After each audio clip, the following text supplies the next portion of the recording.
Bismillahirrahmanirrahim. Assalamualaikum warahmatullahi wabarakatuh. Waalaikumsalam warahmatullahi wabarakatuh. Alhamdulillahirrahmanirrahim, ya kita bisa bertemu kembali dalam kegiatan bimbingan kelompok.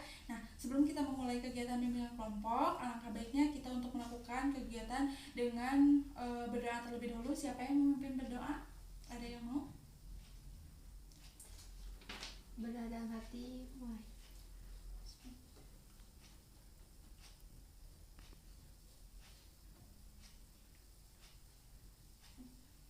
Udah selesai. Ya, terima kasih kepada Nadila yang telah memimpin kegiatan ini dengan berdoa. Nah, bagaimana? Apa kabar kalian? Kabarnya sehat? Alhamdulillah sehat. Apakah dalam seminggu ini kalian mengalami kendala dalam pembelajaran di sekolah ataupun kalian memiliki masalah? Tidak. Tidak, alhamdulillah ya baik-baik aja semuanya. Nah, sebelum kita memulai kegiatan, Ibu akan mengecek kehadiran kalian terlebih dahulu. Yang pertama Nadila, hadir ya Bu ya. Yang kedua Anissa, hadir. Alhamdulillah ya udah hadir keduanya. Nah, pada kegiatan kali ini kita akan melakukan bimbingan kelompok dengan teknik permainan bacaan umum yang tujuannya adalah agar peserta didik atau konseling dapat mengetahui dan memahami terkait motivasi berprestasi. Nah, di sini ada gambaran untuk bimbingan kelompoknya. Nah, seperti ini. Di sini ada yang menjadi anggota kelompok dan ada yang menjadi pemimpin kelompok. Di sini ada yang mau menjadi pemimpin kelompok atau mau jadi anggota? Jadi anggota. Oke. Jadi anggota saja. Kemungkinan Ibu yang menjadi pemimpin kelompok dan kalian menjadi anggotanya. Nah, apakah kalian udah pada saling kenal? Sudah ya. Mungkin satu kelas apa satu sekolah aja? Satu sekolah. Satu sekolah beda kelas. Oke. Nah, di sini disarankan kalian untuk aktif bertanya, atau mungkin nanti kalian ada yang ingin ditanyakan, ada yang saya kurang tidak jelas untuk penyampaian materinya, boleh ditanyakan, boleh ditambahkan. Mungkin nanti untuk penambahannya acungkan tangan terlebih dahulu lalu kalian berbicara. Oke. Nah, kalian juga di sini boleh menceritakan apa yang kalian alami di kelas atau apa yang kalian alami di sekolah, ada permasalahan berkaitan dengan tema kita sekarang, boleh diceritakan, boleh dibicarakan, mungkin nanti kita cari solusinya bareng-bareng. Nah, kita lanjut saja ya. Di sini saya akan membacakan sebuah dongeng, lalu nanti kalian simpulkan atau cari tahu makna dari dongeng yang saya bacakan. Suatu hari, belalang yang sedang bersantai melihat semut lewat sambil membawa biji jagung ke sarangnya. Belalang lalu meminta semut bergabung bersamanya untuk bersenang-senang.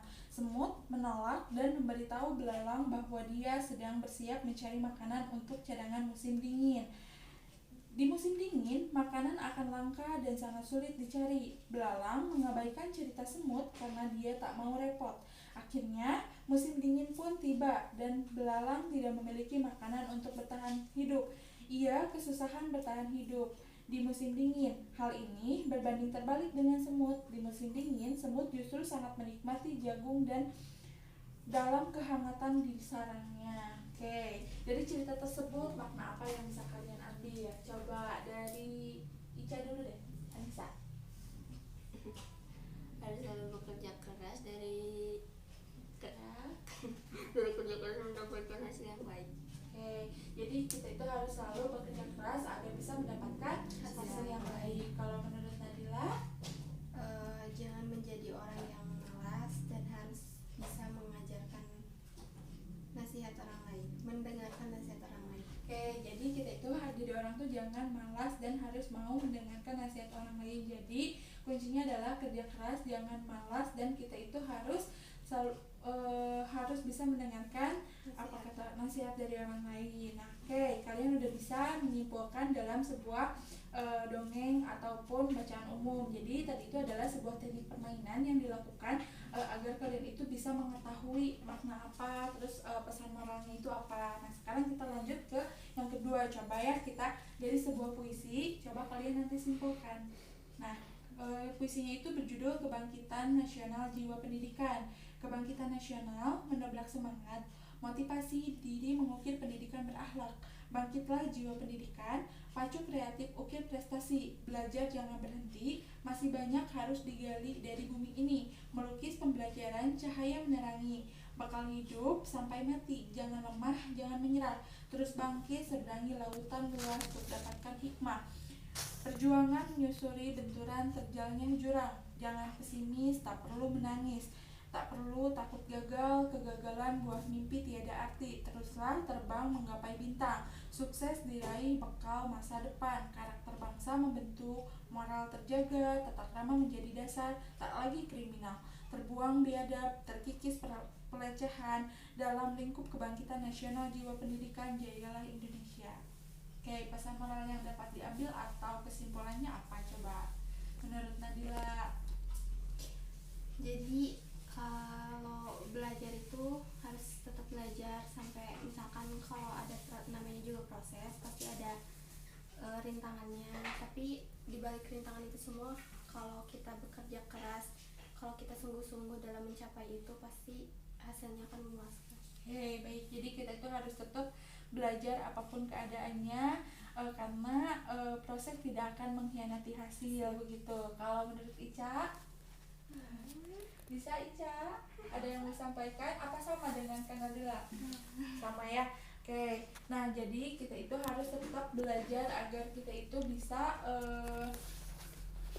bisa bukan sukses, mungkin kita itu bisa menggapai cita-cita yang diinginkan oleh diri kita, terus kita juga bisa berprestasi. Nah di sini kita akan membahas sebuah materi yaitu tentang motivasi berprestasi. Jadi kita itu harus bekerja keras, tapi kita harus memiliki motivasi dalam diri kita. Nah apa sih, kalian ada yang tahu motivasi itu apa? Motivasi kayak sebuah apa ya, dorongan buat diri kita. Dorongan buat diri kita. Oke, Ica. Oke, mungkin masih malu ya. Oke, saya jelaskan terlebih dahulu ya. Motivasi itu sangat erat kaitannya dengan kemampuan, sehingga orang mengatakan ada kemampuan yang terkandung di dalam pribadi orang yang penuh motivasi. Nah, menurut ahli yaitu Staton dan Swedbio mengatakan motivasi diartikan sebagai pendorong atau penggerak yang mengkondisikan individu dan selanjutnya diarahkan untuk mencapai suatu tujuan. Benar yang dikatakan tadi kata Nadila, itu dorongan dari kita agar kita itu bisa bergerak untuk lebih maju atau mungkin mencapai tujuan yang kita inginkan.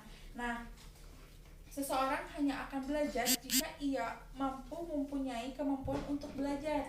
Adanya kemampuan untuk belajar tersebut menunjukkan bahwa individu tersebut mempunyai motivasi untuk belajar.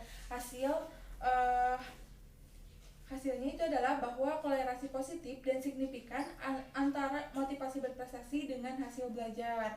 Nah, ada juga motivasi belajar itu ada tinggi rendahnya. Tinggi rendahnya motivasi seseorang akan menentukan pilihan untuk melakukan, bagaimana intensitas ia melakukannya, dan bagaimana berat usaha ia melakukan atau tingkat kinerja di setiap waktunya. Nah, prestasi itu apa sih? Ada yang tahu? Prestasi itu kayak sebuah pencapaian atau sebuah hasil yang kita lakukan. Ya, bagus. Benar. Nah, prestasi itu bisa didapat dari hasil kita belajar dan motivasi yang ada pada diri kita. Jadi kalau kita mau berprestasi, kita harus memiliki motivasi dan harus mau giat untuk belajar. Nah, artinya untuk mencapai prestasi belajar yang baik, faktor latihan adalah mutlak dan harus dilakukan oleh siswa. Tetapi latihan tanpa motivasi hasilnya akan tersendat dan prosesnya akan lama. Sebaiknya motivasi tanpa latihan tidak mungkin karena segalanya tidak akan teraih. Jadi kita itu harus seimbang antara motivasi dan belajar. Kalau misalkan kita terlalu memotivasi diri kita terlalu banyak tapi tidak mau belajar, malas belajar, tetap semua itu tidak akan teraih. Sebaliknya ketika kita mau belajar tapi tidak ada motivasi untuk saya ya udahlah, yang penting kita belajar, yang penting kita naik kelas, tidak ada berprestasi, tidak ingin saya nggak mau ranking 1, yang penting saya naik kelas. Kalau misalkan tetap seperti itu, kita tidak akan maju, tetap aja stuck seperti itu. Oke, selanjutnya ada yang mau ditanyakan? Sebelum kita lanjut lagi, ada yang mau ditanyakan terlebih dahulu? Oke, kita lanjut ya. Dalam menentukan tingkat motivasi berprestasi siswa akan digunakan karakteristik motivasi berprestasi. Nah, Yang pertama itu yaitu ada ambisi. Berambisi itu seperti apa sih? Kita tuh harus memiliki ambisi atau memiliki keinginan gitu untuk mencapai kayak aku harus ranking 1 nih gitu. Ada tujuannya. Nah yang kedua itu berkompetensi. Nah yang ketiga itu mampu bekerja keras. Kita harus bisa bekerja keras kayak mau belajar siang dan malam gitu, terus kita mau mengerjakan tugas, terus tidak lalai dalam mengerjakan PR seperti itu. Nah terus yang keempat itu ada tekun berusaha meningkatkan status sosialnya, dan yang kelima memberikan penilaian yang tinggi terhadap kreativitas dan produktivitas. Oke, selanjutnya di sini ada yang menyatakan bahwa orang yang punya motivasi berprestasi yang tinggi itu memiliki ciri-ciri. Oke, saya Ibu sebutkan terlebih dahulu ya. Yang pertama, mempunyai tanggung jawab pribadi. Apakah Nadila sama Anissa sudah memiliki tanggung jawab secara pribadi untuk masalah PR atau masalah sekolah gitu? Tidak melibatkan orang tua dalam misalkan PR nih ada yang susah nanya ke orang tua gitu. Apakah dikerjakan sendiri apa gimana? Dikerjakan sendiri. Alhamdulillah ya sudah bisa. Nah yang kedua, menetapkan nilai yang akan dicapai atau menetapkan standar keunggulan. Apakah Anissa dan Nabila sudah memiliki nilai yang ditetapkan untuk dicapai? Sudah. Berapa? Sekitar, yang penting lebih dari KKM. Ada 80? Ada. Kalau Anissa? Sama. Sama 80, tidak mau lebih? Anissa masih malu-malu ya. Yang ketiga itu berusaha bekerja kreatif. Nah, bekerja kreatif ini tuh di sini contohnya kayak kita tuh diberi tugas tentang seni budaya untuk membuat cerita. Kita harus lebih kreatif seperti apa. Nah, punya ide-ide yang menarik gitu. Nah, terus berusaha mencapai cita-cita. Bagaimana sih kita bisa berusaha mencapai cita-cita? Ada yang tahu? Lebih Apakah giat udah punya? belajar. Oke. Kamu udah punya cita-cita? Ada. Cita-citanya jadi apa? Jadi dokter. Kalau Anissa? Pramugari. Oke, jadi pramugari. Untuk mencapai cita-cita kalian tersebut, kalian harus apa? Belajar untuk mendapatkan nilai yang bagus. Oke. Yang terakhir, memiliki tugas yang moderat. Nah, sekian yang saya sampaikan dari materi yang saya dapat sampaikan. Apakah ada yang ingin ditanyakan terlebih dahulu? Apakah mau curhat, mau bercerita gitu, kalian memiliki motivasi apa dalam belajar? Oke, ada yang mau ditanyakan? Tidak. Oke. Nah, alhamdulillah ya dalam kegiatan kali ini kalian udah sangat aktif berbicara, mau menyampaikan pendapat kalian. Seperti tadi kalian menyimpulkan dari hasil dongeng tadi. Anissa, untuk Anissa tolong jangan malu-malu, jangan sungkan-sungkan untuk di kegiatan selanjutnya, karena di sini boleh bebas berpendapat, boleh bebas bercerita seperti apa yang ada di pikiran Anissa, silahkan dikeluarkan. Nah, jadi untuk kegiatan kali ini kalian itu hasilnya itu bukan hasil ya, tapi kalian itu harus mampu memiliki motivasi berprestasi. Jadi kalau keluar dari bimbingan kelompok ini kalian memiliki motivasi, wah saya ini mau jadi dokter, contohnya saya mau jadi dokter, wah saya ini harus belajar lebih giat untuk contohnya untuk mendapatkan nilai yang baik dalam dokter itu apa sih. Kalau misalkan sekolahnya itu harus dari jurusan apa, misalkan dari jurusan IPA, terus kalian harus mempelajari apa aja. Terus kalian, kalau saya mau jadi dokter tapi saya mau dapat beasiswa itu harus kayak gimana, kalian cari-cari informasinya banyaklah di internet. Terus kalian bisa menanyakan ke guru kalian, salah satunya ke guru BK, bagaimana cara saya bisa mendapatkan beasiswa, contohnya melalui nilai SBMPTN yang lulus dengan syarat nilai saja. Kalian itu harus dari semester 1 sampai semester 6 nilainya tidak boleh turun, jadi harus naik terus gitu. Nah terus di sini boleh ada yang menyimpulkan dari materi yang tadi, motivasi itu apa? Boleh. Motivasi itu kayak sebuah dorongan atau semangat buat kita capai tujuan kita. Ya. Benar sekali. Terima kasih Nadila. Motivasi itu adalah sebuah dorongan dari dalam diri kita agar kita bisa mencapai yang tujuan yang kita inginkan. Oke, nah di sini kalian itu harus mau bermotivasi agar kalian itu bisa mencapai tujuan kalian. Jangan sampai kalian bermalas-malasan. Nah, oke, kegiatan ini udah selesai. Terima kasih kalian sudah mau menyempatkan waktunya untuk melakukan kegiatan bimbingan kelompok ini. Oke, sebelum selesai kegiatan nanti akan dibagikan link Google Form untuk kalian isi terkait bimbingan kelompok ini, apa yang kalian belum pahami atau mungkin ada yang kalian ceritakan. Nah, terus sebelum kita pulang, kita tutup dulu kegiatan ini dengan berdoa. Boleh dipimpin oleh Anissa?